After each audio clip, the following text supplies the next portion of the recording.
በስመ አብ ወወልድ ወመንፈስ ቅዱስ አሐዱ አምላክ አመ አስሩ ወተስዑ ለታኅሣሥ በዛቲ ዕለት ተዝካረ በዓሉ ለመልአክ ክቡር ገብርኤል ሊቀ መላእክት ወውእቱ ዘባልሆሙ ለአናንያ ወአዛርያ ወሚሳኤል አመ ወደይዎሙ ውስተ እቶነ እሳት ውስተ ሀገረ ባቢሎን። ሓደ አምላክ ብዝኾን በአብ ብወልድ ብመንፈስ ቅዱስ ስም ዕለት 19 ታኅሣሥ በዛ ዕለት እዚኣ ዝኽሪ በዓል ናይቲ ክቡር ዓብዪ ሊቀ መላእክት ገብርኤል እዩ።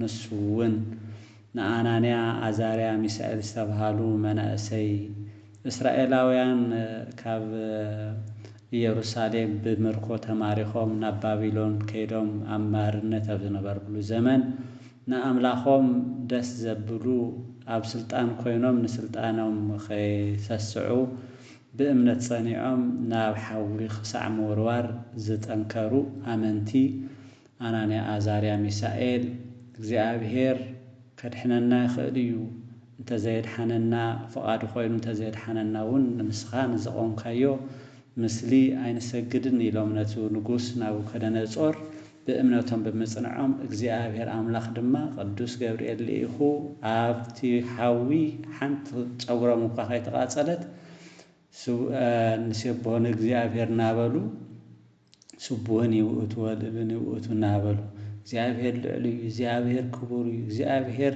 ቅዱስ እዩ ናበሉ ከመስግኑ ንሪኦም እሞ መልአክ እግዚአብሔር ቅዱስ ገብርኤል መፂኡ ዘድሓኖም ንዝክረሉ ከምኡ እውን ብስራት ቅድስት ድንግል ማርያም እውን በዚ ዕለት እዚ እንዘ ትፈትል ወርቀ ወሜላተ አስተርአያ ገብርኤል ክብተ እናተባሃለ ቅዱስ ገብርኤል ሃንደበት መፂኡ ነዴና ቅድስት ድንግል ማርያም ብድንግልና ጸኒስክ ብድንግልና ክትወልዲ ኢኺ ስሙ እውን ኢየሱስ ትብልዮ ኢኺ ንዓለም ኩሉ መድሓኒት እናበለ ከም ዘብሰራ እውን ኣብቲ ማህሌት ብደንብ ብሰፊሕ ዝንገር እዩ።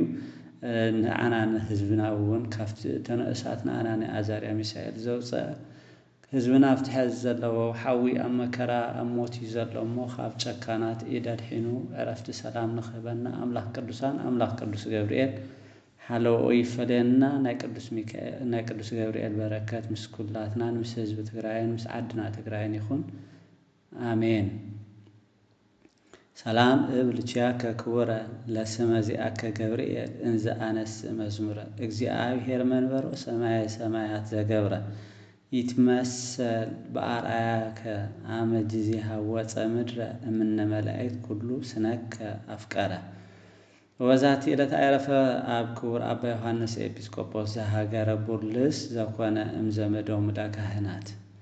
በዛ ዕለት እዚኣ ቅዱስ ዮሐንስ ኤጲስቆጶስ ተባሃለ ናይ ቡርልስ ኤጲስቆጶስ ካብቶም ካህናት ወገን ዝኾነ ወይ ከዓ ትውልዱ ካብቶም ካህናት ዝዓረፈሉ ዕለት እዩ። እዚ ቅዱስ እዚ ኣቦኡ ወለዱ ካብቶም ክቡራን ዝበሃሉ ዝነበሩ ብሃፍቶም እውን ንደዳያን ዝህቡ ዝነበሩ ምስ ዕረፉ እውን ወለዱ ናይ ወለዱ ዝሓደጉሉ ሃፍቲ ወሲዱ ንቤተ ክርስቲያን ምህነፅ ገይሩ ሰርሐ። ከምኡ እውን ንዘተኣናግደሉ ነቶም ኣጋይሽ ዝመፅሉ መዕረፊ እውን ዝኸውን ኣብ ውሽጡ ቦታ ዘይብሎም ፈለስቲ እውን ፈለስቲ ዝበሃሉ ካብ ካሊእ ቦታ ዝገሹ ማለት እዩ ንዝሓመሙን ዝተሸገሩ እውን ነዚኦም ኩሎም እውን ከምኡ የገልግሎም ነበረ ይብል። ወበውእቱ መዋዕል መፅአ ሃቤሁ ኣሃድ መነኮስ ወድደ ሰሎቱ ግብረ ምንኩስና ወከሰተሎቱ ክብሮ ወእምድኅረ ሆረ ውስተ ውእቱ መንኮሰ ወሃበ ኩሎ ንዋየ ለነዳያን ወሆረ ሃበ ገዳመ አስቄጥስ በመዋዕሉ ለአባ ዳንኤል ሃበ ምኔት ዘገዳመ አስቄጥስ ወመንኮሰ በሃቤሁ ወተጋደለ ገድለ አብየ እንዘ የነብር ውስተ ጸማኢት ባህቲቶ ወቀንኡ ላዕሌሁ ሰይጣናት በእንተ ሰናይ ገድሉ ወቀሰፉ መቅሰፍተ አብየ እስከነበረ ብዙሃ መዋዕል እንዘ ይደውይ። እምበኣር ሓደ መነኮስ ወይ ከዓ ፈላሲ መፂኡ ብዛዕባ ምንኩስና ጽቡቕነት ነገሮም እሞ ምስኡ ኸይዱ ዝነበሩ ሃፍቱ ነቶም ዝተሸገሩ ሂቡ ናብ ገዳሙ አስቄጥስ አባ ዳንኤል ዝበሃል አበምኔት ኣብ ዝነበረሉ ሰዓት ከይዱ መንኩሱ ኣብኡ ብእምነቱ ጸኒዑ በተጋድሎ ክነብር ከሎ መናፍስቲ ርኩሳን ኣዝዩ ይፍትንዎ የሳቀይዎ ነበሩ ይብል። ወእምዝ ፈወሰ እግዚእነ ኢየሱስ ክርስቶስ ሎቱ ስብሐት ወረስየ ጽንዐ ኃያለ ወመኦም ለሰይጣናት ወስምረቱ ለእግዚአብሔር ተሰይመ ኤጲስቆጶስ ለሀገረ ቡርልስ ወኮነ በመዋዕሊሁ ኑፋቄ ብዙሃ ውስተ አህጉር ወጻመ ብዙሃ ከመ የምላህ ከርዳደ ማእከለ ስርናይ እስመ ሀሎ አሐዱ ብእሲ ዘእምለአላይ ግብጽ ዘይትናገር ነገረ ብዙሃ ወይብል ሚካኤል ሊቀ መላእክት ይከስት ሊተ ምስጢረ ወውእቱ አስሃቶሙ ለብዙሃን ሰብ ወሰብአ እመረ ዘንተ አዘዘ ያሃዝዎ ወይቅስፍዎ ወአምነ ስህተቶ ወሰድዎ እምሃገር በአር ዘቦዚ ካፍቲ ዝነበሩ ሕማም እውን መድኃኒት ጎይታና ኢየሱስ ክርስቶስ ክብር ምስጋና ይኹን ፈዊስዎ አበርቲዕዎ ቀደሞ ነቶም ሰይጣንቲ ነቶም አጋንንቲ እውን ሰዓሮም ካብኡ ድሕሪኡ ናይ ኤጲስቆጶስ ናይ ቡርልስ ዓዲ ኤጲስቆጶስ ኮይኑ ዝተሾመ ኣብቲ ዓዲ ሓያል ንፋቄ በዚሑ ነበረ እሞ ነዚኣቶም መናፍቃን ካብቶም ሓቀኛታት ኣመንቲ ንክፈልይ ብዙሕ ፃዕሪ ሰሪሑ እዩ። ካብቶም መስሓትያን ሓደ ዝነበረ ቅዱስ ሚካኤል ምስጢር ገሊጹለይ እናበለ ሰባት ዘሳሓት ዝነበረ እሞ መጨረሻ ሒዞም ስሕተቱ ንኸኣመን ገበርዎ እሞ ናብቲ ዓዲ ወሰድዎ ይብል። ወሃሎ ካልእኒ ዘይብል እስመ እንባቆም ነቢይ ያስተርእሊተ ወይከስት ምስጢራተ ብዙሃት ወተለውዎ ብዙሃን ለውእቱ ኒ ሰደዶ ወሰአረ ትምህርቶ ወመጻሕፍቲሁ ሰጠጠ ወሜጦም ለንፉቃን ውስተ ሃይማኖት ርትዕ ከምዞም ናይሎም ዘለዎ ሓለምን ኣርአና ዝብሉ ማለት እዩ። እውን እንባቆም ይረአየኒ እንባቆም ይገልጸለይ ኣሎ እናበለ ሰባት ዘታልል ነበረ። ንኡ እውን ትምህርቱ ኣጥፊኡ መጽሓፍቲ እውን ቀዳዲዱ ናብ ሓዉ ደብሪዎም ብሃይማኖት ንኽምለሱ ነቶም ምስኡ ዝተሰሓቱ እውን ኣምሃሮም። ወውእቱ ኣባ ዮሃንስ ኣብ ሰወይ የድስ ቅዳሴ ከመይ ያዕርግ ቁርባነ ይከውን ገጹ እሳተ ወስጋሁኒ ከመ ዘወፃ እማእከለ እቶን ወይውህዝ ኣንብኡ ከመ ዝናም እስመ ይኔጽር ገሃደ ሰራዊተ መላእክት በአውደ ምስዋዕ ቅዳሴ ዝቀድሰሉ ሰዓት ሲገጹ ከም ሓዊ ይኸውን ነበረ።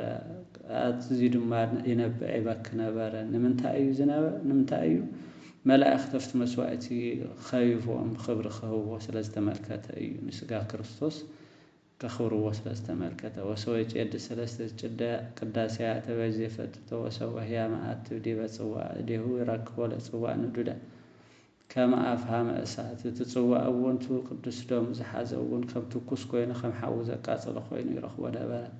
ወእምዝ በመዋዕሊሁ ተምስኡ ሰብ እኩያን እምድኅረ በልዑ እለ ይጨርቡ ክልኤተ ጊዜያተ በዋሕድ ዕለት ለእሉኒ መሃሮም ወገሰጾም ወይሰምዕዎ ኣብ ገዞም ካዕብ ወረዶም ወኢተመይቱ ወኢተመይቱ ሰኣሎ ለእግዚእነ በእንቲአሆሙ ወወረደ እሳት ወአውዓዮም ለሊቆም ወእለ ተርፉ ርእዮም ዘንተ ፈርሁ ወፈድፋደ ወነሱ ወተመይቱ ውስተ ሃይማኖት ርትዕት።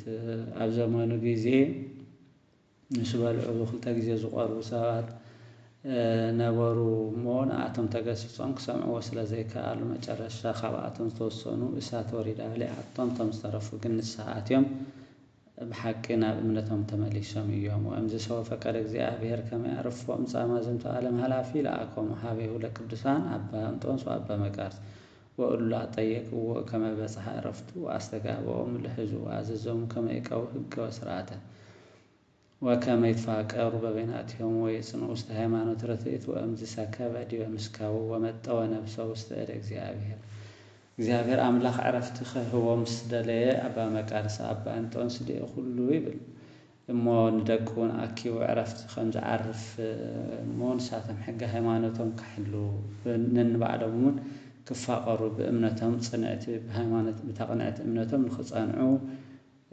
ኣዚዝዎም ዓረፈ። ነፍሱ ድማ ኣብ ኢድ እግዚአብሔር ገበረ ወይ ከዓ ንእግዚአብሔር ሃበ። ምስጋና ንእግዚአብሔር ይኹን። ጸሎቱ ይምሃረና በረከቱ ምስ ኩላትና ትንበር አሜን። ሰላም ለዮሐንስ እንተ ጻመ ወፈልፋደ ከመ ይምላህ ነግሃ እማእከለ ስርናይ ክርዳደ ዝንቱ ካህን ተመሊኦ ረአደ በጊዜ ቅዳሴ እንዛያ መዓት ትብእደ በአምሳለ እሳት ይረክቦ ለጽዋዕ ንዱደ። ምስጋና ይኹን ንአብ ንወልድ ንመንፈስ ቅዱስ ዘለዓለም አሜን።